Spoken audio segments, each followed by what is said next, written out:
La Regenta. Novela de Leopoldo Alas Clarín. Capítulo 5. La señorita, doña Anunciación Osores, había llegado a los 47 años sin salir de la provincia de Vetusta. Era por consiguiente una gran molestia, tal vez un peligro, aventurarse a recorrer en 20 horas de diligencia la carretera de la costa que llegaba hasta Loreto. La acompañaron en su viaje don Cayetano Ripamilán, canónigo respetable por su condición y sus años, y una antigua criada de los Osores. Había muerto don Carlos de repente, de noche, sin confesión, sin ningún sacramento. El médico decía que algún derrame, algún vaso, materialismo puro.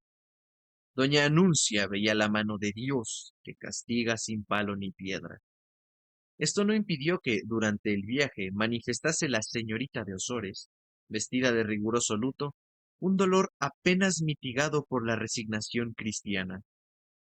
Ana, la hija de la modista, había caído en cama. Estaba sola, en poder de criado. No había más remedio que ir a recogerla.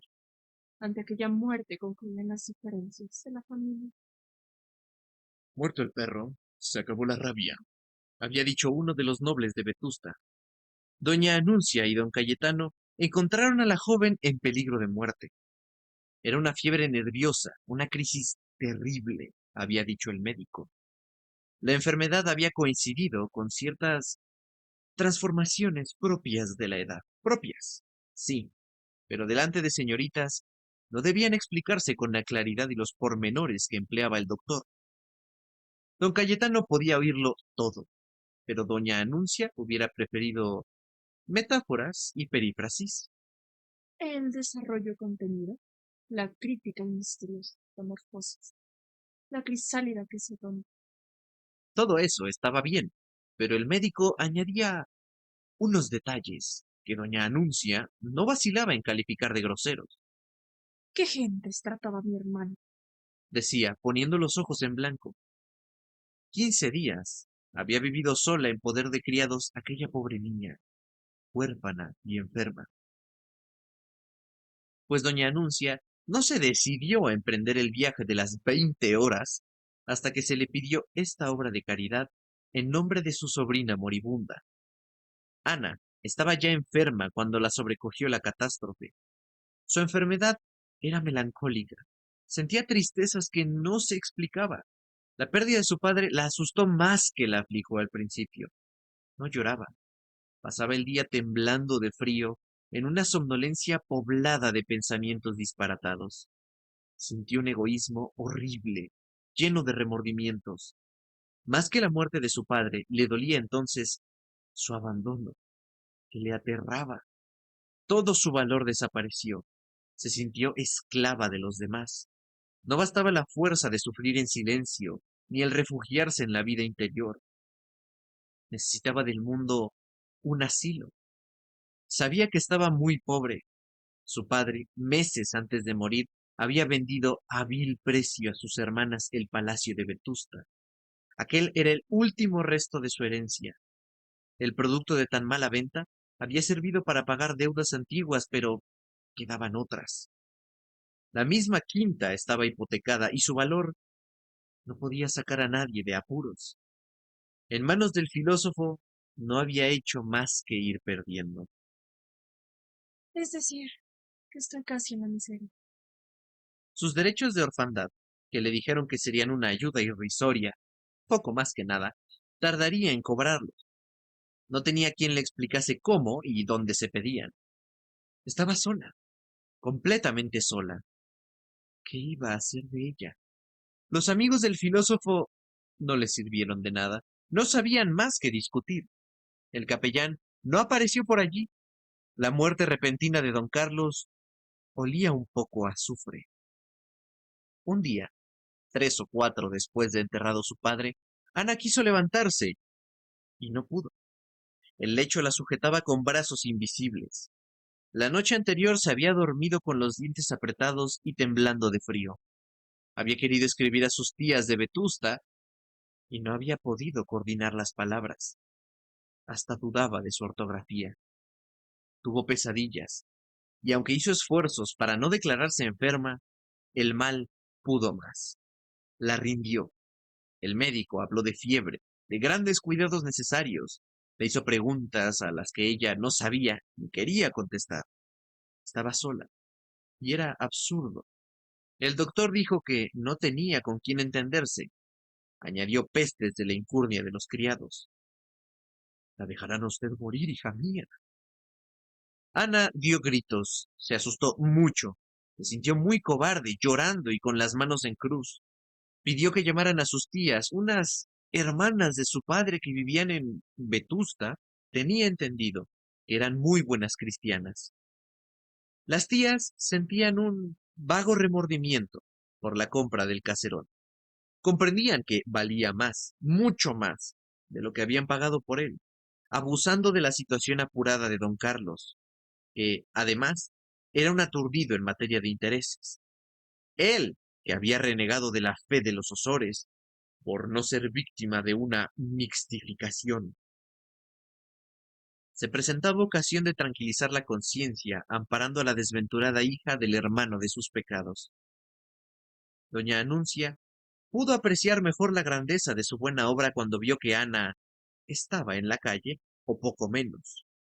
La quinta que ellas habían imaginado, digna de unos Osores, aunque fuese extraviado, era una casa de aldea muy pintada, pero sin valor, con una huerta de medianas utilidades y además estaba sujeta a una deuda que mal se podría enjugar con lo que ella valía. Estaba fresca, Anita. Ni rico había sabido hacerse el infeliz ateo. Perder el alma y el cuerpo, el cielo y la tierra. Negocio redondo, pero, en fin, a lo hecho, pecho. Había echado sobre sus hombros una carga bien pesada, mas, ¿quién no tiene su cruz? Ana tardó un mes en dejar el lecho. Pero doña Anuncia se aburría en Loreto, donde no había sociedad. Y el viaje, la vuelta a Vetusta, se precipitó contra los consejos del mediquillo grosero, que prodigiaba los términos técnicos más transparentes. En cuanto llegaron a Vetusta, la huérfana tuvo un retraso en su convalecencia, según el médico de la casa, que era comedido y no llamaba las cosas por su nombre. El retraso fue otra fiebre, en que la vida de Ana peligró de nuevo. Las señoritas de Osores y la nobleza de Vetusta suspendieron el juicio que iba a merecerles la hija de don Carlos y de la modista italiana, hasta poder reunir datos suficientes. Mientras la joven estuvo entre la vida y la muerte, doña Anuncia encontró irreprochable su conducta. En honor de la verdad, nada había que decir contra de su educación, ni contra su carácter. Hacía muy buena enferma. No pedía nada, tomaba todo lo que le daban, y si se le preguntaba, ¿Cómo estás, Anita? Algo mejor, señor. contestaba la joven siempre que podía. Otras veces no contestaba, porque le faltaban fuerzas para hablar, y a veces no oía siquiera. Durante la nueva convalecencia no fue impertinente, no se quejaba, todo estaba bien, no se permitía excesos. En el círculo aristocrático de Vetusta, al que pertenecían naturalmente las señoritas de Osores, no se hablaba más que de la abnegación de estas santas mujeres. Gloucester, o sea, don Restituto Mourelo, canónigo raso a la sazón, decía con voz meliflua y misteriosa en la tertulia del marqués de Vegallana: Señores, esta es la virtud antigua, no es falsa y gárrula filantropía moderna. Señoritas de Osores están llevando a cabo una obra de caridad que si quisiéramos analizarla detenidamente, nos daría por resultado una larga serie de buenas acciones. No solo se trata de echar sobre sí la enorme carga de mantener, y creo que hasta de vestir y calzar, a una persona que la sobrevivirá, según todas las probabilidades. Una carga que es de por vida, o vitalicia, por consiguiente, sino que además Esa joven representa una abdicación que me abstengo de calificar. Una abdicación de su señor padre. Una abdicación abominable, se atrevió a decir un varón tronado. Abominable, añadió Gloucester, inclinándose. Representa una alianza nefasta, en lo que la sangre a todas luces azul de los Osores se mezcló en mala hora con sangre plebeya, y lo que es peor, según todos sabemos, representa esa niña la poco meticulosa moralidad de su madre, de su infausta, Sí, señor. interrumpió la marquesa de Vegallana, que no toleraba los discursos de Gloucester. Sí, señor. Su madre era una pérdida. Corriente. Pero la chica se presenta bien. Según dicen sus tías. Es muy dócil y muy callada. Ya lo creo que calla, como no puede hablar aún de pura debilidad. Esto lo dijo el médico de la aristocracia, don Robustiano, que asistía a Anita. Aquella noche se acordó en la tertulia acoger a la hija de don Carlos como una Osores, descendiente de la mejor nobleza. No se hablaría para nada de su madre. Eso quedaba prohibido, pero ella sería considerada como sobrina de quien tantos elogios merecía. Gran consuelo recibieron doña Anuncia y doña Águeda al saber por el médico esta resolución de la nobleza vetustense. Ana estaba muchas horas sola. Sus tías tenían costumbre de trabajar, hacer calceta y colcha, en el comedor. La alcoba de la sobrina estaba al otro extremo de la casa. Además, las ilustres damas pasaban mucho tiempo fuera del triste caserón de sus mayores. Visitaban a lo mejor de Vetusta, sin contar la visita al Santísimo y la vela, que les tocaba una vez por semana. Asistían a todas las novenas, a todos los sermones, a todas las cofradías y a todas las tertulias de buen tono. Comían 2 o 3 veces por semana fuera de casa. Lo más del tiempo lo empleaban en pagar visitas. Esa era la ocupación a que daban más importancia entre todas las de su atareada existencia. No pagar una visita de clase les parecía el mayor crimen que se podía cometer en una sociedad civilizada. Amaban la religión, porque éste era un timbre de su nobleza, pero no eran muy devotas. En su corazón, el culto principal era el de la clase, y si hubieran sido incompatibles la visita a la corte de María y la tertulia de Vegallana, María Santísima, en su inmensa bondad, hubiera perdonado, pero ellas hubieran asistido a la tertulia. La etiqueta, según se entendía en Vetusta, era la ley, porque se gobernaba el mundo. A ella se debía la armonía celeste. Suprimida la etiqueta, las estrellas chocarían y se aplastarían probablemente. ¿Qué sabía de estas cosas la sobrina? Esa era la cuestión. Las miradas de doña Águeda, algo más gruesa, más joven y más bondadosa que su hermana, iban cargadas de estas preguntas cuando se clavaban en Anita al darle un caldo. La huérfana sonreía siempre, daba las gracias siempre, estaba conforme con todo. Las tías veían con impaciencia que se prolongaba aquel estado. La niña no acababa de sanar, ni recaía. No se presentaba ninguna solución. Además, así no se podía conocer su verdadero carácter. Aquella sumisión absoluta podía ser efecto de la enfermedad. Don Robustiano dijo que eso era. Una tarde, tal vez creyendo que dormía la sobrinilla o sin recordar que estaba cerca, en el gabinete contiguo a su alcoba hablaron las dos hermanas de un asunto muy importante, Estoy temblando. ¿A que no sabes por qué? decía doña Anuncia. Si será por lo mismo que a mí me preocupa. ¿Qué es? Si esa chica. Sí, aquella vergüenza. Eso. ¿Te acuerdas de la carta de Laia? ¿Cómo que yo la conservo? Tenía la chiquilla 12 o 14 años, ¿verdad? Algo menos, pero peor todavía. ¿Y tú crees que... Oh, pues claro, si será una Opulita o una Tarsilita, ¿Te acuerdas de Tarsila, que tuvo aquel lance con aquel cadete? Y después con Alvarito Mesía. Todo era inocencia, decían los bobalicones de aquí. Pues mira la inocencia. Creo que en Madrid así tenían los amantes.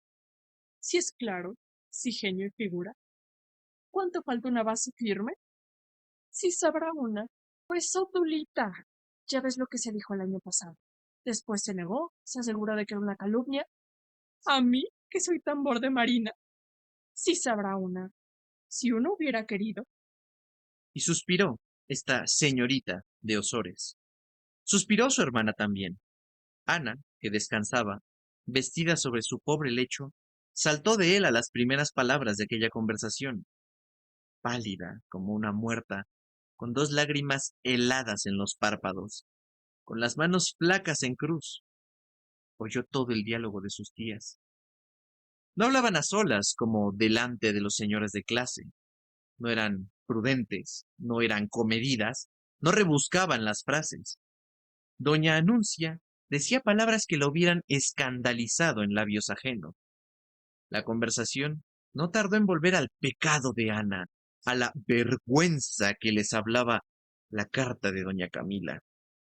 La huérfana oía desde su alcoba historias que sublevaban su pudor, que le enseñaban mil desnudeces que no había visto en los libros de su mitología. Pero aquellas mujeres ya se habían olvidado de ella. Tarsila, Obdulia, Visitación, otro pimpollo que se escapaba por el balcón en compañía de su novio, la misma marquesa de Vegallana, sus hijas, sus sobrinas de la aldea, toda vetusta, la de clase inclusive, salía allí a la vergüenza, en aquella venganza solitaria de las dos señoritas incasables de los Osores, en aquel mundo de flaquezas, de escándalos. ¿Quién recordaba ya la aventura, poco conocida al cabo de la sobrinilla enferma? Volvieron, sin embargo, las solteronas al punto de partida. Según ellas, se trataba de un marinero que había abusado de la inocencia o de la precocidad de la niña. Se discutió, como en el casino de Loreto, la verosimilitud del delito desde el punto de vista fisiológico. Hablaron aquellas dos señoras como dos comadronas matriculadas.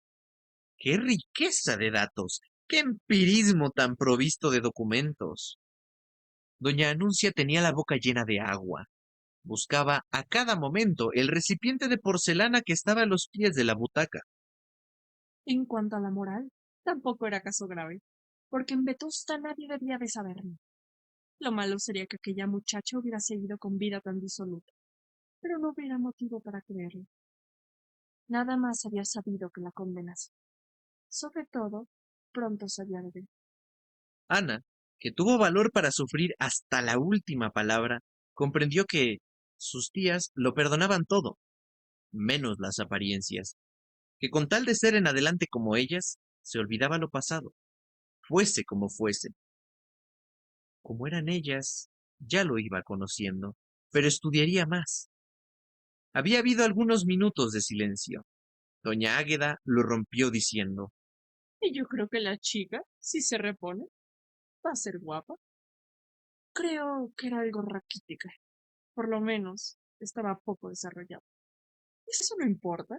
Así fui yo, y después qué, Ana sintió brasas en las mejillas empecé a engordar, a comer bien y me puse como un rollo de manteca. y suspiró otra vez doña Águeda, acordándose del rollo que había sido. Doña Anuncia había tenido sus motivos para no engordar, unos amores románticos rabiosos. De aquellos amores le habían quedado varias canciones a la luna, en una especie de canto llano que ella misma acompañaba con la guitarra. Una de las canciones comenzaba diciendo: Esa luna que brilla en el cielo, melancólicamente me inspira. Es el último son de mi lira, que por última vez resonó. se trataba de un condenado a muerte. El bello ideal de doña Anuncia había sido siempre un viaje a Venecia, un amante. Pero una vez que el siglo estaba metalizado y las muchachas no sabían enamorarse, ella quería utilizar, si era posible, la hermosura de Ana.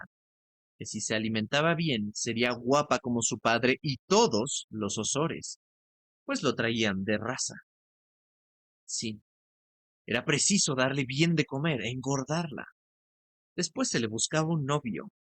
Empresa difícil, pero no imposible. En un noble no había que pensar. Estos eran muy finos, muy galantes con las de su clase, pero si no tenían dote se casaban con las hijas de los americanos y de los pasiegos ricos. Lo sabían ellas por una dolorosa experiencia. Los chicos innobles, que pudiera decirse, de Vetusta, no eran grandes proporciones, pero aunque se quisiera apencar, decía doña Águeda en el seno de la confianza, con algún abogadote, ninguno de aquellos bobalicones se atrevería a enamorar a una Osores, aunque se muriese por ella. Los indianos deseaban más la nobleza y se atrevían más, confiaban en el prestigio de su dinero. Se buscaría, por consiguiente, un americano. Lo primero era que la chica sanase y engordase. Ana comprendió su obligación inmediata, sanar pronto. La convalecencia iba siendo impertinente. Toda su voluntad la empleó en procurar cuanto antes la salud. Desde el día en que el médico dijo que el bien comer era ya oportuno, ella, con lágrimas en los ojos, comió cuanto pudo. A no haber oído aquella conversación de las tías, la pobre huérfana no se hubiera atrevido a comer mucho, aunque tuviera apetito, por no aumentar el peso de aquella carga. Ella. Pero ya sabía a qué atenerse. Querían engordarla como una vaca que ha de ir al mercado. Era preciso devorar, aunque costase un poco de llanto al principio, el pasar de los bocados. La naturaleza vino pronto en ayuda de aquel esfuerzo terrible de voluntad. Ana quería fuerzas, salud, colores, carne, hermosura. Quería poder liberar pronto a sus tías de su presencia. El cuidarse mucho, el alimentarse bien, le pareció entonces el deber supremo. El estado de su ánimo no contradecía estos propósitos. Aquellos accesos de religiosidad que ella había creído revelación providencial de una vocación verdadera habían desaparecido. Ellos determinaron la crisis violenta que puso en peligro la vida de Ana, pero al volver la salud, no volvieron con ella. La sangre nueva no los traía. En los insomnios, en las exaltaciones nerviosas que tocaban en el delirio, las visiones místicas, las intuiciones poderosas de la fe, los enternecimientos repentinos le habían servido de consuelo unas veces y de tormento otras. Había notado con tristeza que aquella fe suya era demasiado vaga. Creía mucho y no sabía a punto fijo en qué. Su desgracia más grande, la muerte de su padre, no había tenido consuelo tan fuerte como ella lo esperaba en la piedad que había creído tan firme y tan honda, aunque tan nueva. Para aquella ausencia, para la necesidad que sentía de creer que vería a su padre en otro mundo, servíale sin embargo la religión, pero muy poco para consuelo de los propios males, para remediar las angustias del egoísmo asustado, de los apuros del momento que nacían de la soledad y la pobreza. El pánico de su abandono, que fue el sentimiento que venció a todos, no lo curaba la fe. La Virgen está conmigo. Pensaba Ana en el lecho, allá en Loreto, y acababa por llorar, por rezar fervorosamente y sentir sobre su cabeza las caricias de la mano invisible de Dios. Pero sobrevenía un ataque nervioso. Sentía la congoja de la soledad, de la frialdad ambiente, del abandono sordo y mudo, y entonces las imágenes místicas no acudían. Hacía falta un amparo visible. Por eso pensó en sus tías, a quienes no conocía, de las que sabía poco bueno, y deseó su presencia. Creyó firmemente en la fuerza de la sangre, en los lazos de su familia. Durante la convalecencia de la primera fiebre, las primeras fuerzas que tuvo las gastó el cerebro imaginando poemas, novelas, dramas y poesías sueltas. Comenzaba este componer constante, este imaginar sin tregua por ser agradable entretenimiento, y además halagaba su vanidad, pero al fin era un tormento. Todo lo que imaginaba le parecía excelente, y al contemplar la belleza que acababa de crear, la admiraba tanto que lloraba enternecida. Lloraba lo mismo que cuando pensaba en el amor del niño Jesús y de su Santa Madre. En algunos momentos de reflexión serena, examinaba con disgusto la semejanza de aquellas dos emociones. Tan profunda y sinceramente enternecida se sentía al contemplar la hermosura de la idea de Dios. ¿Sería que uno y otro sentimiento eran religiosos? ¿O era que en la vanidad, en el egoísmo, estaba la causa de aquel enternecimiento? De todas suertes, ella padecía mucho. Se le figuraba que toda la vida se le había subido a la cabeza, que el estómago era una máquina parada y el cerebro un horno en que ardía todo lo que ella era por dentro.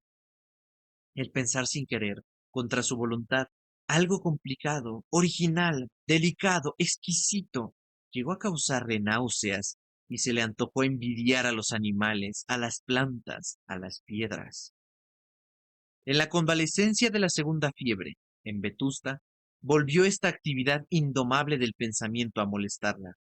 Pero poco después de comenzar a comer bien, mediante aquellos esfuerzos supremos, notó que unas ruedas que le daban vueltas dentro del cráneo se movían más despacio, con armónico movimiento. Ya no imaginaba tantos héroes y heroínas, y los que le quedaban en la cabeza eran menos fantásticos, sus sentimientos menos alambicados, y se complacía en describir su belleza exterior. Los colocaba en parajes deliciosos y pintorescos, y acababan todas las aventuras en batallas o en escenas de amor. Al despertar todas las mañanas se sorprendía a Anita con una sonrisa en el alma y una plácida pereza en el cuerpo. Las tías le permitían levantarse tarde y gozaba con delicia de aquellas horas. Para ella, su lecho no estaba ya en aquel caserón de sus mayores, ni en Vetusta, ni en la tierra. Estaba flotando en el aire, no sabía dónde. Ella se dejaba columpiar dentro de la blanda barquilla en aquel navegar aéreo de sus ensueños, y mientras los personajes de su fantasía se decían ternezas, ella les preparaba un suculento almuerzo en un jardín de fragancias purísimas y penetrantes. Ana aspiraba con placer voluptuoso los aromas ideales de sus visiones turgentes.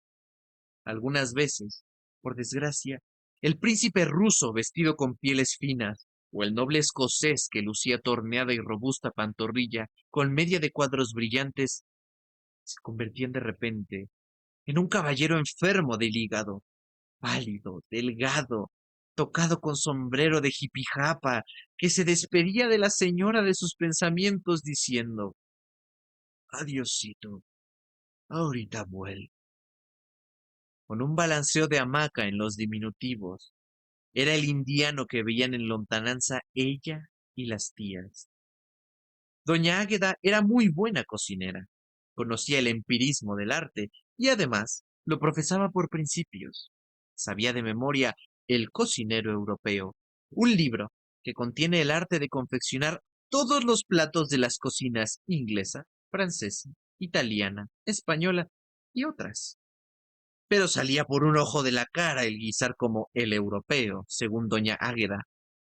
Cuando se trataba de una gran comida o merienda de la aristocracia, ella dirigía las operaciones en la cocina del marqués de Vegallana y entonces recurría al europeo.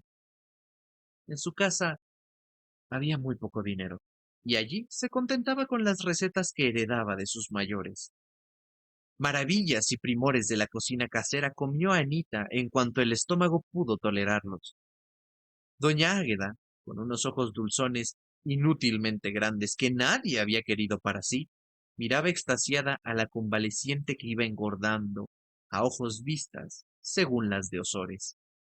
Mientras la joven saboreaba aquellos manjares tributando un elogio a la cocinera a cada bocado, doña Águeda, satisfecha en lo más profundo de su vanidad, pasaba la mano pequeña y regordeta, con dedos como chorizos llenos de sortijas, por el cabello ondeado entre rubio y castaño de la sobrinita de sus pecados, como ella decía.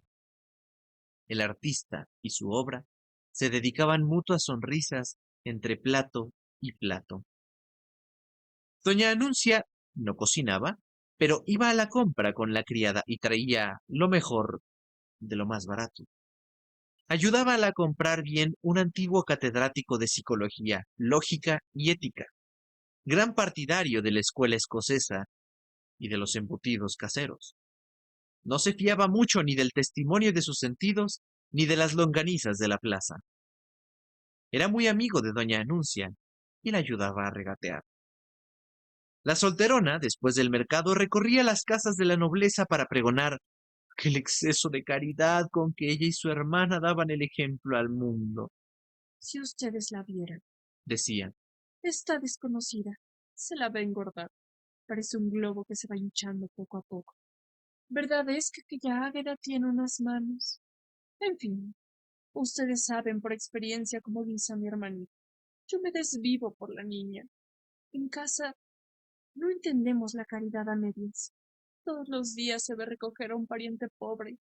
¿Para qué? Para ahorrar un criado o una doncella. Se le arroja un mendrugo y no se le paga soldada. Pero nosotras entendemos la caridad de otro modo. En fin, ustedes verán a la niña. Y que va a ser guapa, ya verán ustedes. en efecto, la nobleza iba en romería a ver el prodigio, a ver engordar a la niña. El elemento masculino notó, mucho antes que el femenino, la extraordinaria belleza de Anita. Pocos meses después de la fiebre, Ana había crecido milagrosamente. Sus formas habían tomado una amplitud armónica que tenía orgullosa a la nobleza vetustense. La verdad era que el tipo aristocrático no se perdía pese a la chusma que no quiere clases. Aquella niña, en cuanto la habían separado de una vida vulgar, en poder de un padre extraviado y liberalote, y la habían alimentado bien, había recobrado el tipo de la raza. Se votó por unanimidad que era hermosísima. La plebe opinaba lo mismo que la nobleza y la clase media ya de igual parecer. En poco tiempo se consolidó la fama de aquella hermosura y Anita Osores fue, por aclamación, la muchacha más bonita del pueblo. Cuando llegaba un forastero se le enseñaba la torre de la catedral, el paseo de verano y, si era posible, la sobrina de los Osores. Eran las tres maravillas de la población. Doña Águeda agradecía este triunfo como Fidias pudiera haber agradecido la admiración que el mundo tributó a su Minerva. Es una estatua griega. Había dicho la marquesa de Vegallana, que se figuraba las estatuas griegas según la idea que le había dado un adorador suyo, amante de las formas abultadas. Es la Venus del Nilo, decía con embeleso un pollastre llamado Ronsal, alias el estudiante. Más bien que la de Milo, la de Médicis, rectificaba el joven, y ya sabio Saturnino Bermúdez, que sabía lo que quería decir, o poco menos. Es un Fidias, exclamaba el marqués de Vegallana, que había viajado y recordaba que se decía un Zurbarán, un Murillo, etcétera, etcétera, tratándose de cuadros. Y Bermúdez se atrevía a rectificar también. En mi opinión, me parece más de Praxíteles. El marqués se encogía de hombros. Sea Praxíteles. Las señoras eran las que podían juzgar mejor, porque muchas de ellas habían conseguido ver a Anita como se ven las estatuas. No sabían si era un Fidias o un Praxíteles, pero sí que era una real moza. Un Bijou, decía la baronesa tronada que había estado 8 días en la exposición de París. Su belleza salvó a la huérfana. Se la admitió sin reparo en la clase, en la intimidad de la clase por su hermosura. Nadie se acordaba de la modista italiana. Tampoco Ana debía mentarla siquiera, según orden expresa de las tías. Se había olvidado todo, incluso el republicanismo del padre. Todo. Era un perdón general.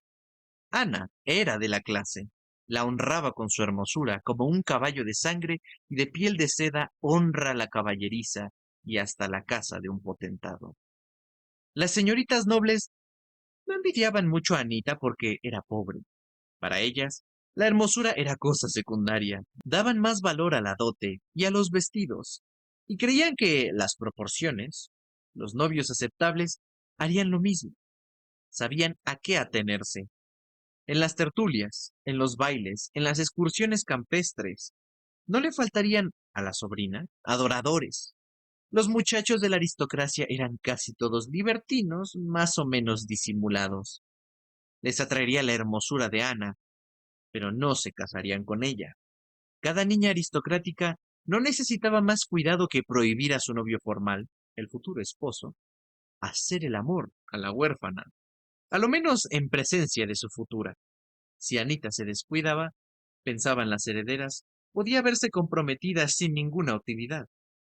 Dentro de la nobleza, no era probable que se casara. Los nobles ricos buscaban a las aristócratas ricas, sus iguales. Los nobles pobres buscaban su acomodo en la parte nueva de Vetusta, en la colonia india, como llamaban al barrio de los americanos, los aristócratas. Un indiano plebeyo, un Vespucio, como también los apellidaban, pagaba caro el placer de verse suegro de un título, o de un caballero linajudo por lo menos. El cálculo de las tías respecto al matrimonio de Ana no se había modificado a pesar de la gran hermosura de su sobrina. Por guapa, no se casaría con un noble. Era preciso abdicar.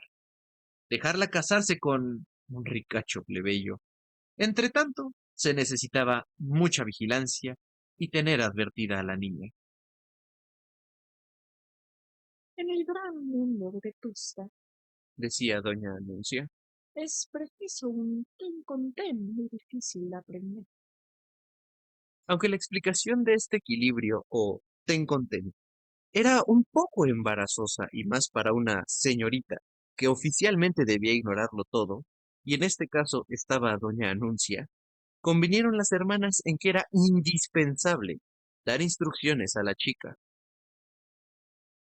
Pocas veces se permitía a Ana manifestar deseos, gustos o repugnancias, y menos estas, tratándose de los gustos y predilecciones de sus tías. Pero una noche no pudo menos de expresar su opinión al volver sola de la tertulia íntima de Vegallana. ¿Te has divertido mucho? Preguntó doña Anuncia, que se había quedado en el comedor, junto a la gran chimenea, leyendo el folletín de Las Novedades. Era liberal en materia de folletines. No, señora, no me he divertido. Y no quisiera volver allá sin alguno de ustedes. Cuando voy sola, ¿qué?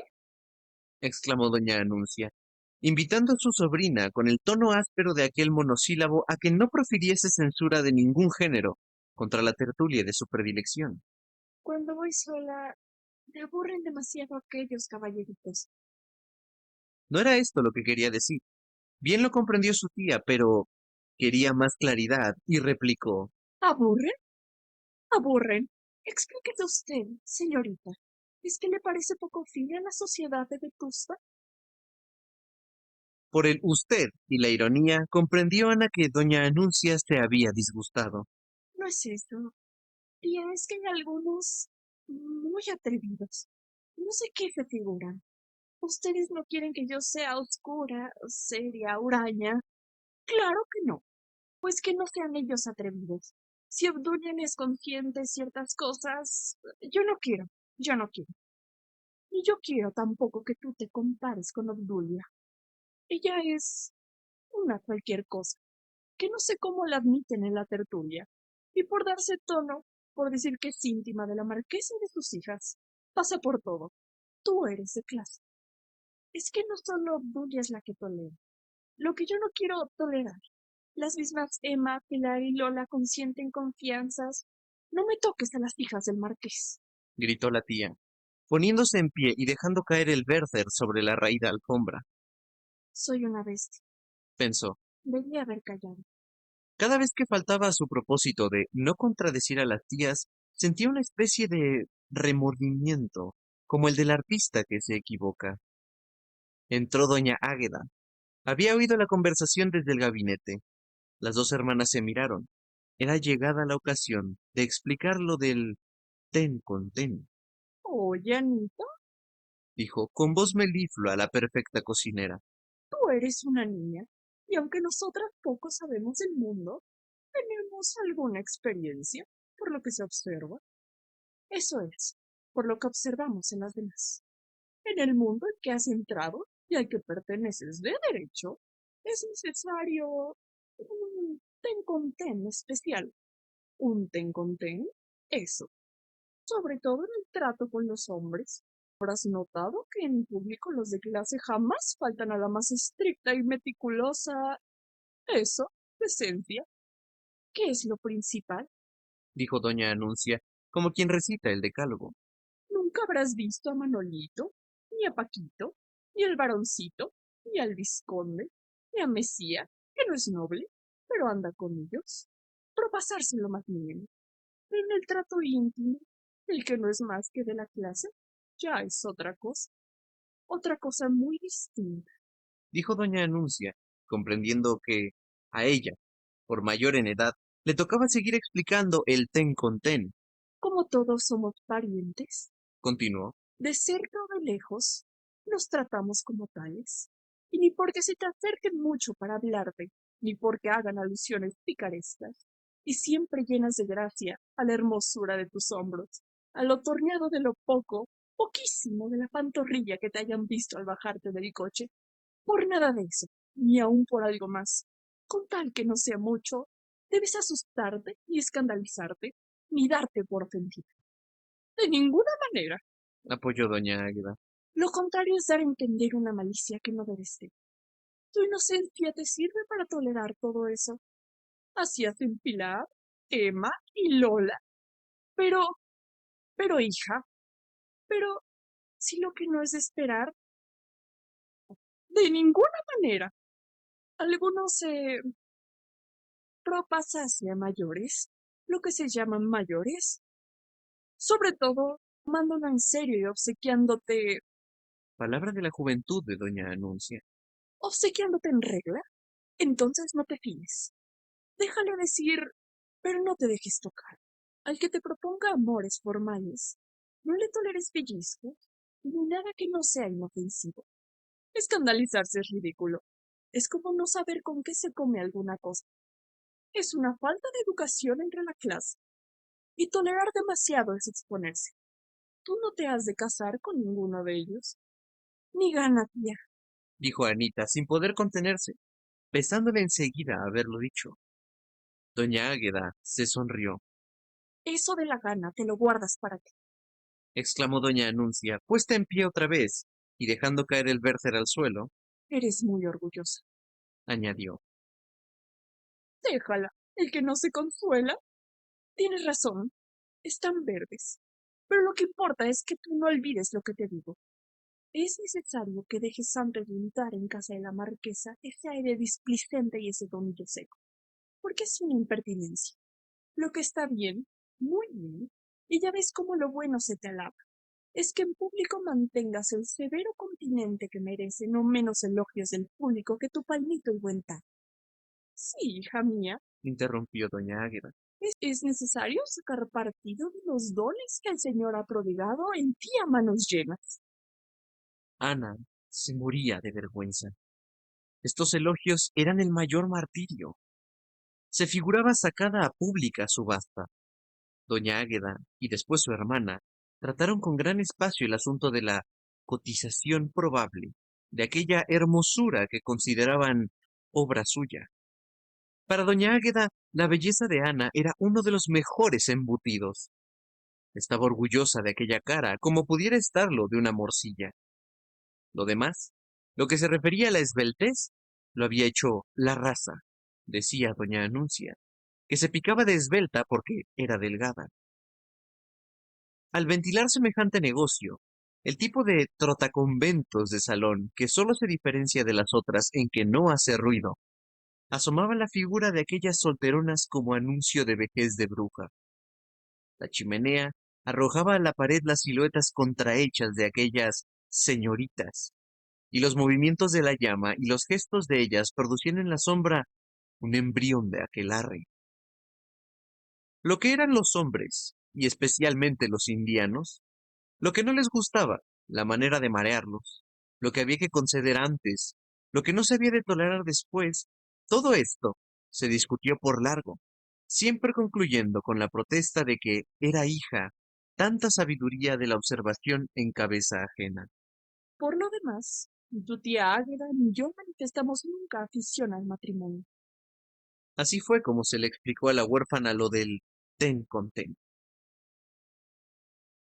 Aquella noche lloró en su lecho Ana como lloraba bajo el poder de doña Camila, pero había cenado muy bien.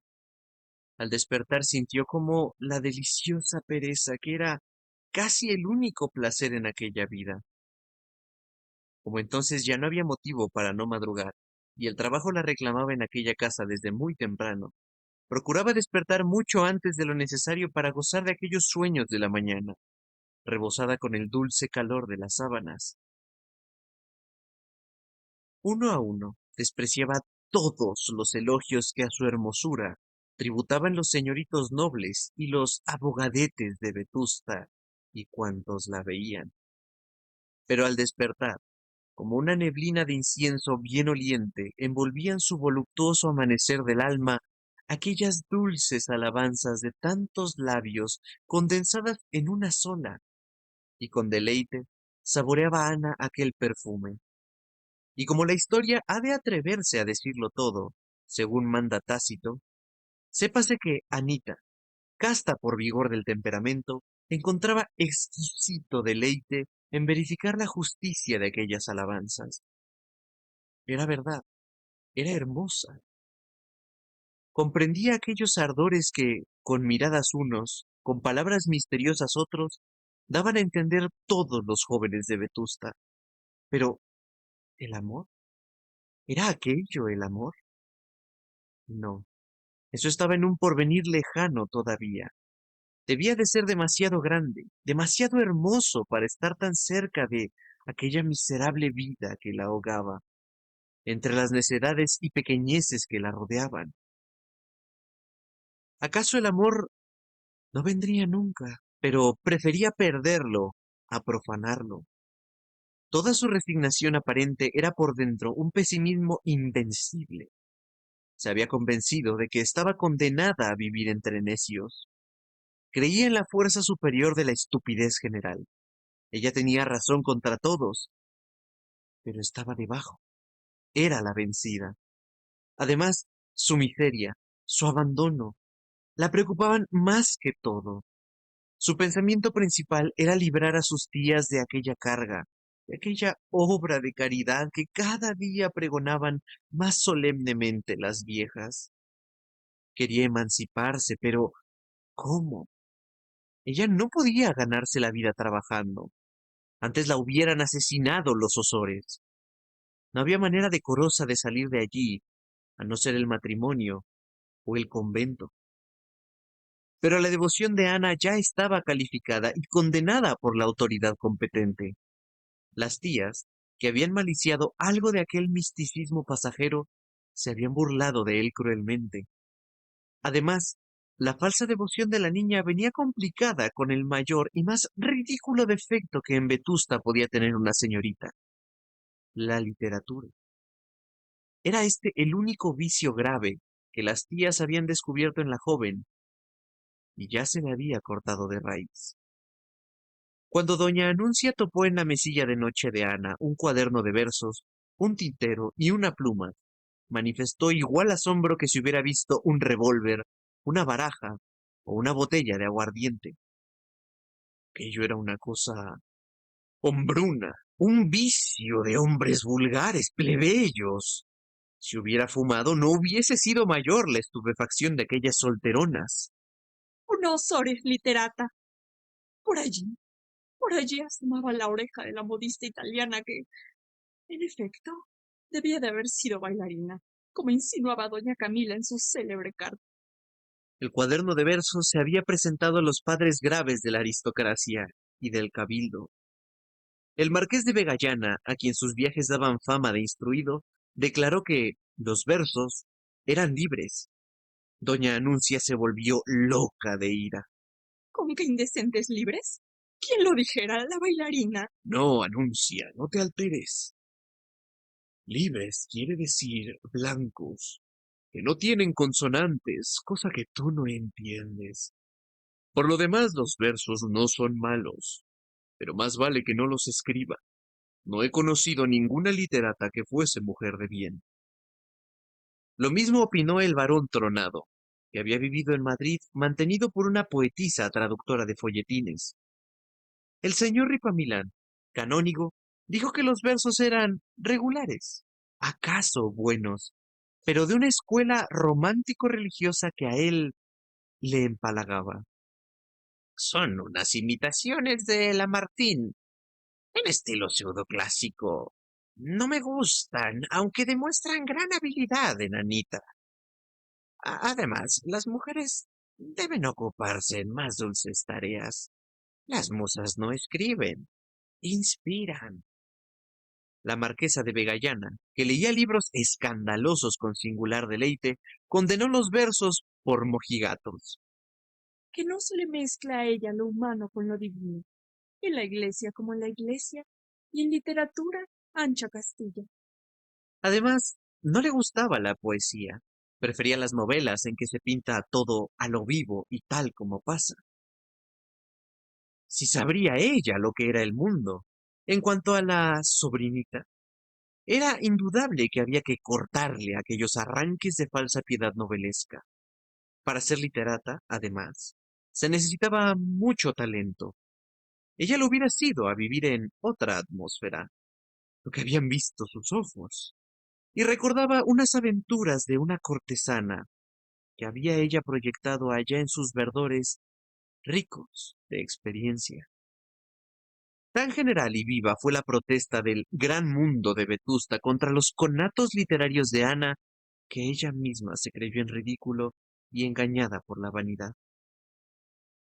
A solas, en su alcoba, algunas noches en que la tristeza la atormentaba, volvía a escribir versos, pero los rasgaba enseguida y arrojaba el papel por el balcón para que sus tías no tropezasen con el cuerpo del delito. La persecución en esta materia llegó a tal extremo, tales disgustos les causó su afán de expresar por escrito sus ideas y sus penas, que tuvo que renunciar en absoluto a la pluma. Se juró a sí misma no ser la literata, aquel ente híbrido y abominable del que se hablaba en Vetusta como de los monstruos asquerosos y horribles.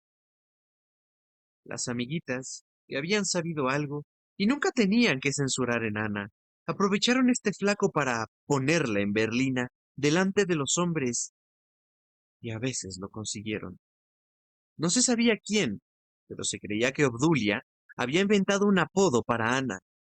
La llamaban sus amigas y los jóvenes desairados Jorge Sandio. Mucho tiempo después de haber abandonado toda pretensión de poetisa, aún se hablaba delante de ella con maliciosa complacencia de las literatas. Ana se turbaba, como si se tratase de algún crimen suyo que se hubiera descubierto. En una mujer hermosa es imperdonable el vicio de escribir, decía el varoncito, clavando los ojos en Ana y creyendo agradarla. ¿Y quién se casa con una literata? Decía Vegallana sin mala intención. A mí no me gustaría que mi mujer tuviese más talento que yo. La marquesa se encogía de hombros. Creía firmemente que su marido era un idiota. ¿A qué llamarán talento los maridos? Pensaba, satisfecha de lo pasado. Yo no quiero que mi mujer se ponga los pantalones, añadía el afeminado varoncito, y la marquesa, vengando en él lo de su marido, decía, Pues, hijo mío, serán ustedes un matrimonio sans culotte. fuera de esas defensas relativas de la marquesa, era unánime la opinión. La literata era un absurdo viviente, Tenían razón en este punto aquellos mismos. llegó a pensar Ana. No escribiría más. Pero ella se vengaba de las burlas, despreciándolas y desdeñando los obsequios de aquellos que su orgullo tenía por majaderos aristocráticos. Admitía el culto que se tributaba a su hermosura, pero, como algunos hombres eminentes desvanecidos, uno por uno despreciaba a los fieles que se prosternaban ante el ídolo. Para ella, eran incompatibles el amor y cualquiera de aquellos nobles, audaces antes, cobardes ya ante su desdén supremo. Era demasiado crédula en cuanto se refería a las cosas vanas y repugnantes del mundo en que vivía. Para tales materias, prefería las advertencias de doña Anuncia al propio criterio. Al principio, se le había figurado que ella, con un poco de arte, hubiera podido conquistar a cualquiera de aquellos nobles ricos que se divertían con todas y se casaban con la de mayor dote. Pero le pareció una indignidad asquerosa semejante idea. Ni una sola vez trató de ensayar sus recursos y prefirió creer a su tía. Aquellos aristócratas interesados no eran maridos posibles. Se acostumbró a esta idea y miraba a sus amigos y parientes como a los figurines de las sastrerías. En efecto, los veía tan enclenques de espíritu que se le antojaban de papel marquilla. Los pollos de la aristocracia acabaron por confesar que Ana era una excepción.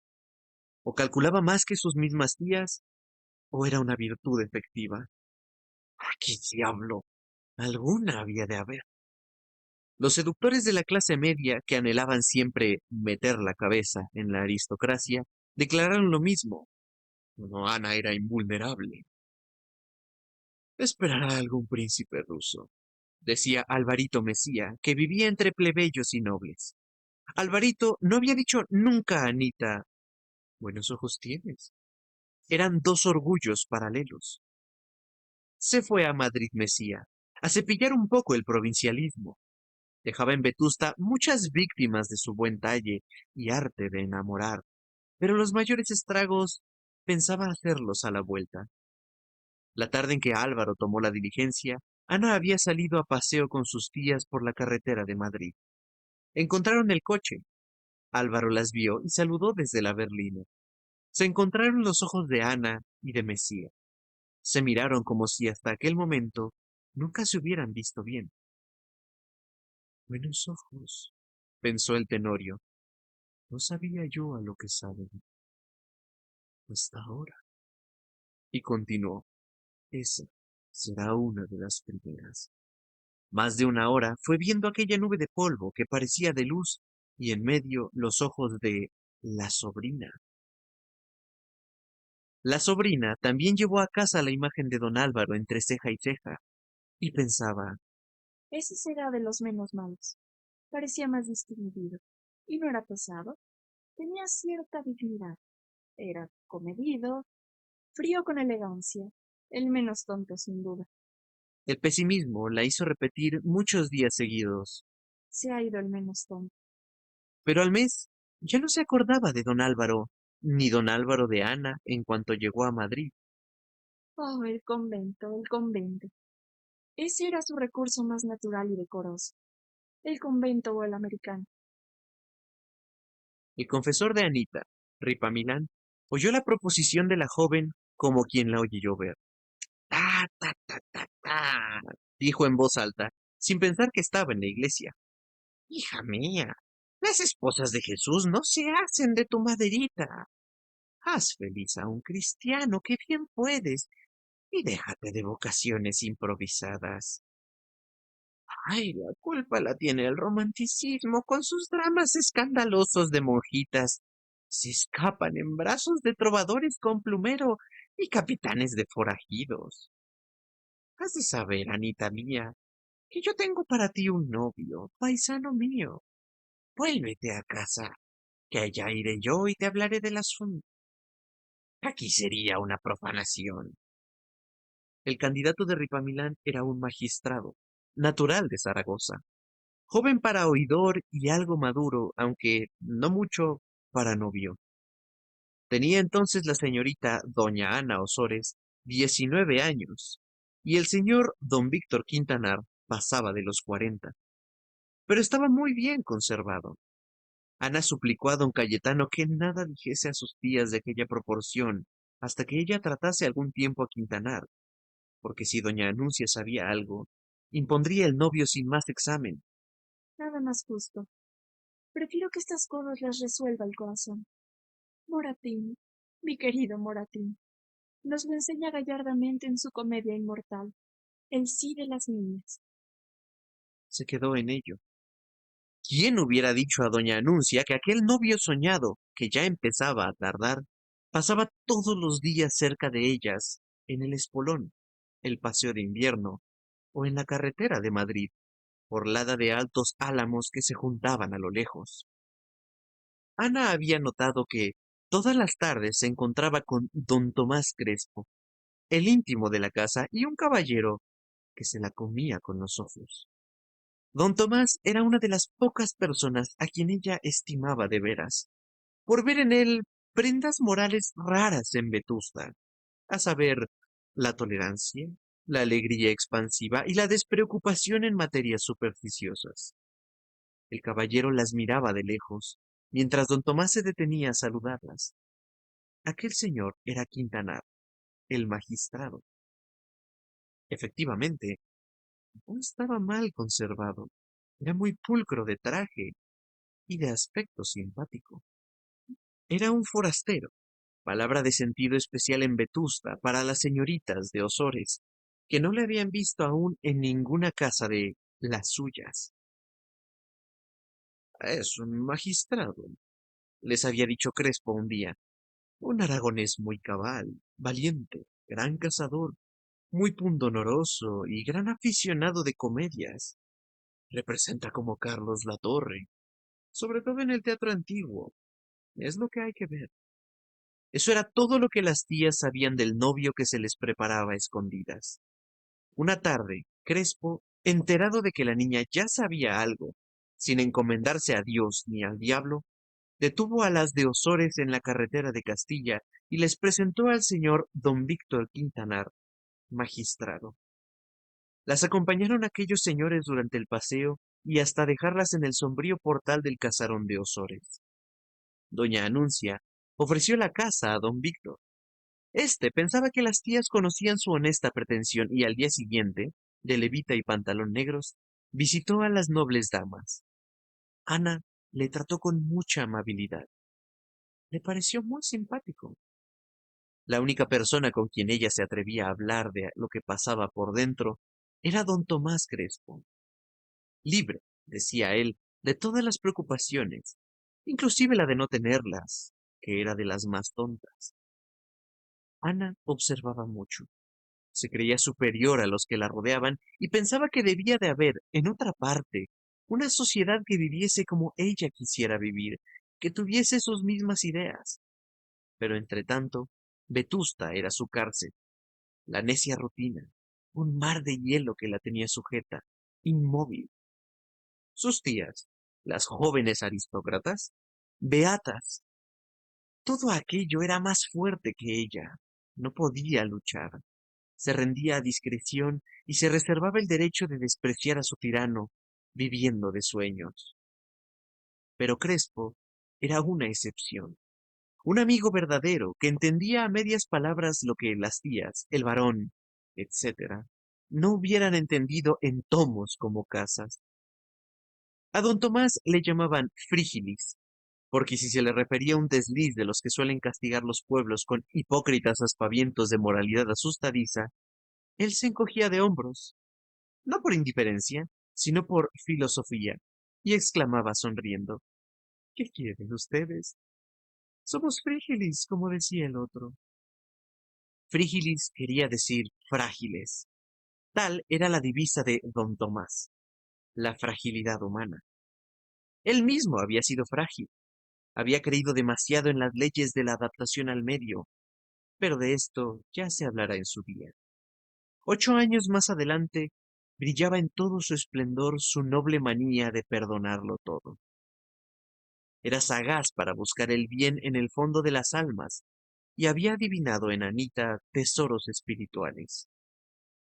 Mire usted, don Víctor, le decía a su amigo, esa niña merece un rey, y por lo menos un magistrado que pronto será regente, como usted, Verbigracia. Figúrese usted una mina de oro en un país donde nadie sabe explotar las minas de oro. Eso es Anita, en mi querida Vetusta. En Vetusta lo mejor es el arbolado. Deje usted la flora, don Tomás. Tiene usted razón, me pierdo. Decía que Anita es una mujer de primer orden. ¿Ve usted qué hermoso es su cuerpecito que le tiene a usted hecho un caramelo? Pues cuando vea usted su alma, se derretirá como ese caramelo puesto al sol. Debo advertir a usted que, para mí, un alma buena no es más que un alma sana. La bondad nace de la salud. Es usted un poco materialista, pero yo no me enfado. Decía usted que la niña... ¡Ay, soy cuerno! Señor mío, y usted dispense. A mí no hay que ponerme motes. Aborrezco los sistemas. Lo que digo es que solo creo en la bondad que da la naturaleza. A un árbol la salud adentrarle por las raíces, pues lo mismo el alma. Y seguía filosofando para venir a parar en que Anita era la mejor muchacha de Vetusta. Crespo, según él dijo, tomó un día por su cuenta a la joven para recomendarle al señor Quintanar. Era el único novio digno de ella. Los 40 y pico eran como los de los árboles que duran siglos. Una juventud, la primera juventud. Más viejo es un perro de 10 años que un cuervo de 100, si es cierto que los cuervos duran siglos. Ana apreciaba en mucho los consejos de Frígilis. Admitió el trato de Quintanar, pero a beneficio de inventario y con las demás condiciones que había impuesto a don Cayetano, no sabrían nada las tías. Don Víctor aceptó aquella manera de ser pretendiente. Mire usted, decía Frígilis, en secretillo, es la salsa de estos negocios. La chica picará más pronto, ya verá usted cómo pica. Ana pasaba el tiempo sin sentir al lado de Quintanar. Tenía ideas puras, nobles, elevadas y hasta poéticas. No se teñía las canas. Era sencillo, aunque en el lenguaje algo declamador y altisonante. Este vicio lo debía a los muchos versos de Lope y Calderón que sabía de memoria. Le costaba trabajo no hablar como Sancho de Ortiz o don Gutiérrez Alfonso, pero a solas se decía a Anita. ¿No es una temeridad casarse sin amor? No decían que su vocación religiosa era falsa, que ella no servía para esposa de Jesús porque no lo amaba bastante. Pues si tampoco amaba a don Víctor, tampoco debía casarse con él. Consultado Ripamilán, contestó. Entre un magistrado que no es presidente de sala siquiera y el salvador del mundo, hay mucha diferencia. ¿No confesaba a Anita que le agradaba a don Víctor? Sí, pues cada día le encontraría más gracia. Mientras que en el convento lo que empieza sin amor acaba desesperada. Don Cayetano, que sabía ponerse serio, llegado el caso, procuró convencer a su amiguita de que su piedad, si era suficiente para una mujer honrada en el mundo, no bastaba por los sacrificios del claustro. Todo aquello de haber llorado de amor leyendo a San Agustín y a San Juan de la Cruz no valía nada. Había sido cosa de la edad, crítica que atravesaba entonces. En cuanto a Chateaubriand, no había que hacer caso de él. Todo eso de hacerse monja sin vocación estaba bien para el teatro, pero en el mundo no había Manriques ni Tenorios que escalasen conventos. Adiós, gracias. La verdadera piedad consistía en hacer feliz a tan cumplido y enamorado caballero como el señor Quintanar, su paisano y amigo. Ana renunció poco a poco a la idea de ser monja. Su conciencia le gritaba que no era aquel el sacrificio que ella podía hacer. El claustro era probablemente lo mismo que Vetusta. No era con Jesús con quien iba a vivir, sino con hermanas, más parecidas de fijo a sus tías que a San Agustín y a Santa Teresa.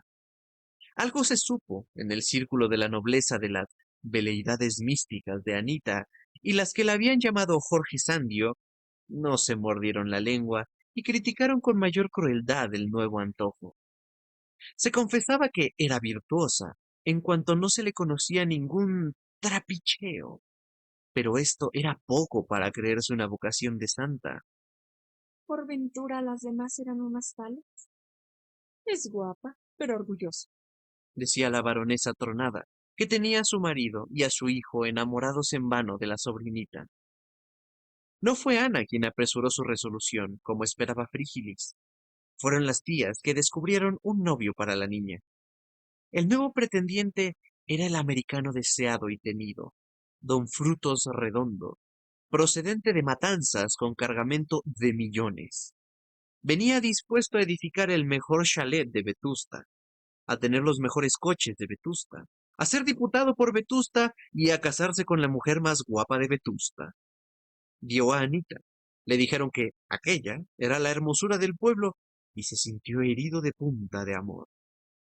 Se le advirtió que no le bastaban sus onzas para conquistar aquella plaza. Entonces se enamoró mucho más. Se hizo presentar en casa de las Osores y pidió a doña Anuncia la mano de la sobrina. Después, doña Anuncia se encerró en el comedor con doña Águeda y terminada la conferencia, compareció Anita. Doña Anuncia se puso en pie al lado de la chimenea pseudo-feudal. Dejó caer sobre la alfombra La Etelvina, novela que había encantado su juventud, y exclamó: Señorita, hija mía, ha llegado un momento que puede ser decisivo en tu existencia. Era el estilo de la Etelvina. Tu tía y yo hemos hecho por ti todo género de sacrificios, y nuestra miseria, a duras penas disimulada delante del mundo, nos ha impedido rodearte de todas las comodidades apetecibles. La caridad es inagotable, pero no lo son nuestros recursos. Nosotras no te hemos recordado jamás lo que nos debes.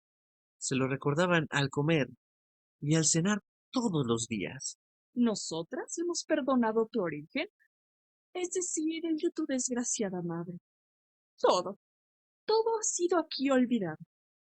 Pues bien, todo esto lo pagarías tú con la más negra ingratitud, con la ingratitud más criminal si a la proposición que vamos a hacerte contestaras con una negativa incalificable. Incalificable, Repitió doña Águeda.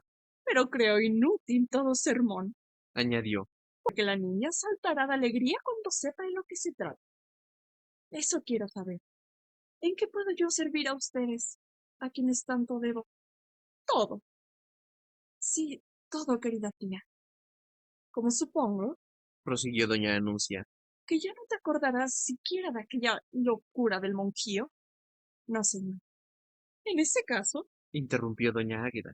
como no querrás quedarte sola en el mundo el día que nosotras faltemos, ni tendrás algún amorcillo oculto, que sería indecente.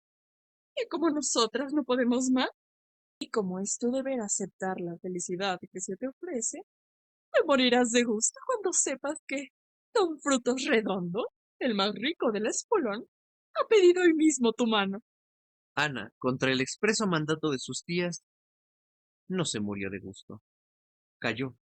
No se atrevía a dar una negativa categórica. Pero doña Anuncia no necesitó más para dar rienda suelta al basilisco que llevaba dentro de sus entrañas. Su sombra, en las sombras de la pared, parecía ahora la de una bruja gigantesca.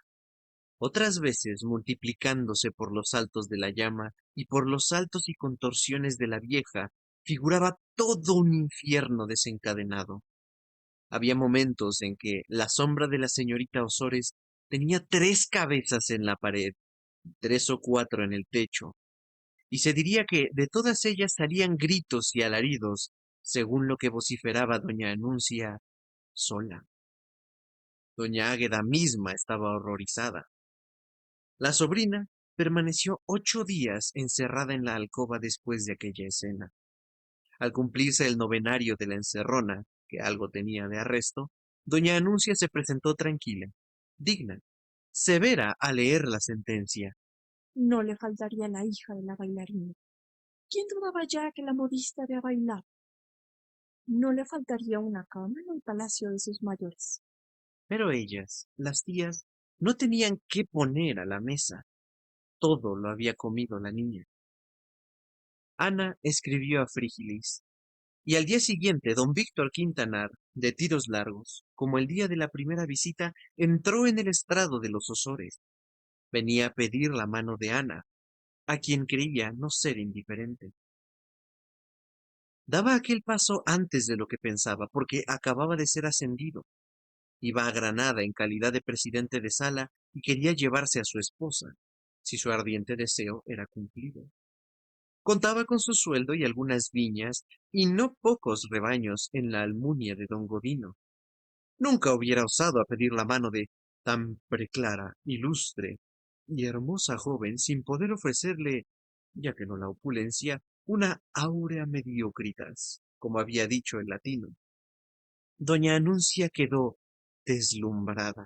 Don Godino. Mediócritas. La cruz de Isabel la Católica. Era mucha la tentación. Frígilis había advertido a don Víctor, al ponerle la cruz al pecho, que a doña Anuncia la enamoraban los discursos que no entendía y las condecoraciones. Quintanar, mientras hablaba, se sentía en ridículo, pero la vieja estaba fascinada, Don Frutos. pensaba ella. Había aplastado terrones en los suburbios de Vetusta 12 años antes. Se acordaba de haberle visto en mangas de camisa. La Osores contestó que ella, No podía disponer de la mano de su sobrina. aunque la joven consintiera, sin consultar, sin tomar la venia de la nobleza, de la clase. Los señores del margen, los de la audiencia, eran la segunda aristocracia en Vetusta, aunque no figuraban tanto como en otros días. La justicia era respetada con un terror supersticioso heredado de muchos siglos.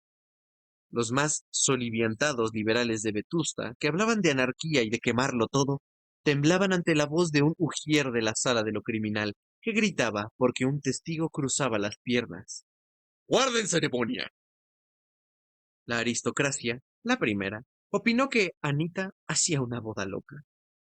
La hizo. Don Frutos se volvió a Matanzas, prometiendo volver vengado, es decir, con muchos más millones. Cumplió su promesa. Pasó un mes y Ana de Osores de Quintanar, con su caballeresco esposo, salía por la carretera de Castilla en la berlina de aquella diligencia en que había visto marchar a don Álvaro Mesía por el mismo camino. Toda Vetusta fue a despedirlos. La nobleza y la clase media. Frígilis tenía lágrimas en los ojos. En cuanto puedan ustedes dar la vuelta, hay que darla, decía con un pie en el estribo y la cabeza dentro del coche. Será usted la regenta de Vetusta, Anita. No lo permite la ley por causa de las tías, contestaba don Víctor. Ay, ya se arreglará eso. Será usted la regenta. Don Cayetano quiso también subir al estribo, pero no pudo. Doña Anuncia y doña Águeda habían quedado en el estrado, casi a oscuras, suspirando, rodeadas de algunos amigos y amigas, quizá los mismos que les dieran en otra ocasión aquel pésame por la muerte civil de don Carlos. Y ella va contenta, decía el varón. Ah, ya lo creo. La juventud es ingrata. Señores, que va a arrancar, desapartarse, gritó el zagal de la diligencia, y partió el coche. Don Víctor oprimía entre las suyas las manos de aquella esposa que le envidiaba un pueblo entero. Un adiós llenó los ámbitos de la Plaza Nueva. Era un adiós triste de verdad. Era la despedida de la maravilla del pueblo. Vetusta, en masa, veía marchar a la nueva presidenta de sala como pudiera haber visto que le llevaban la torre de la catedral. Otra maravilla. Entretanto, Ana pensaba que tal vez no había entre aquella muchedumbre que admiraba su hermosura otro más digno de poseerla que aquel don Víctor, a pesar de sus 40 y pico misterioso, cuando, ya cerca de la noche, mientras subían cuestas que el ganado tomaba el paso, el nuevo presidente de sala le preguntaba si era él, por su ventura, el primer hombre a quien había querido. Ana inclinaba la cabeza y decía con una melancolía que le sonaba al marido a voluptuoso abandono. Sí, sí, el primero, el único. No le amaba, no, pero procuraría amarle. Cerró la noche. Ana, apoyada la cabeza en las sobadas almohadillas de aquel coche viejo, cerraba los ojos. Fingía dormir y escuchaba el ruido atronador y confuso de vidrios, hierros y madera de la diligencia desvencijada. Y se le antojaba oír en aquel estrépito los últimos gritos de la despedida. Ni uno solo de aquellos hombres que quedaban allá abajo le había hablado de amor cierto, ni se lo había inspirado. Repasando todos los años de la inútil juventud, recordaba, como la mayor delicia que pudiera cargarse al capítulo de amor, tal vez alguna mirada de algún desconocido en uno de aquellos paseos por las carreteras orladas de árboles poblados de gorriones y jilgueros. Entre ella y los jóvenes de la sociedad en que vivía, pronto habían puesto el orgullo de Ana y la necedad de los otros un muro de hielo, No se casarían con ella, había dicho doña Anuncia. porque era pobre, pero ella les tomaba la delantera y los despreciaba por fatuos y adocenados. Si alguno había querido tratarla como a Obdulia, pronto había encontrado un desdén altivo y una ironía cruel, capaces de helar una brasa. Tal vez, aunque no era seguro, y mucho menos, entre aquellos hombres que la admiraban de lejos, devorándola con los ojos, habría alguno digno de ser querido. Pero las tías se encargaban de mantener las distancias que exigía el tono, y los pobres abogadillos, o lo que fueran, tal vez demócratas teóricos, respetaban aquellas preocupaciones y participaban, a su pesar, de ellas. No se acercaban.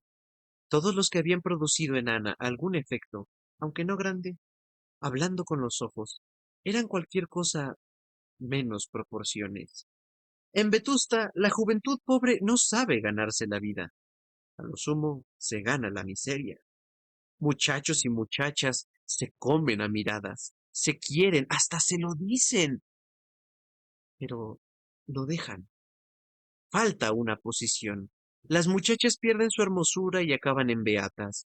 Los muchachos dejan el luciente sombrero de copa, se embosan la capa y se hacen jugadores. Los que quieren medrar salen del pueblo. Allí no hay más ricos que los que heredan o hacen fortuna lejos de la soñolienta Vetusta. Entre americanos, pasiegos y mayorazguetes fatuos, burdos y grotescos hubiera podido escoger, Seguía pensando Ana. que lo dijera don Frutos Redondo. Pero además, ¿para qué engañarse a sí misma? No estaba en Vetusta. No podía estar en aquel pobre rincón la realidad del sueño, el héroe del poema, que primero se ve llamado Germán, después San Agustín, obispo de Hipona, después Chateaubriand, y después, con 100 nombres, todo grandeza, esplendor, dulzura delicada, rara y escogida, y ahora estaba casada. Era un crimen, pero un crimen verdadero, no como el de la barca de Trébol, pensar en otros hombres. Don Víctor era la muralla de la China de sus ensueños. Toda fantástica aparición que rebasara de aquellos 5 pies y varias pulgadas de hombre que tenía al lado era un delito. Todo había concluido sin haber empezado. Abrió Ana los ojos y miró a su don Víctor, que, a la luz de una lámpara de viaje, calada hasta las orejas, una gorra de seda, leía tranquilamente, algo arrugado el entrecejo, el mayor monstruo, los celos, o el tetrarca de Jerusalén, del inmortal Calderón de la Barca.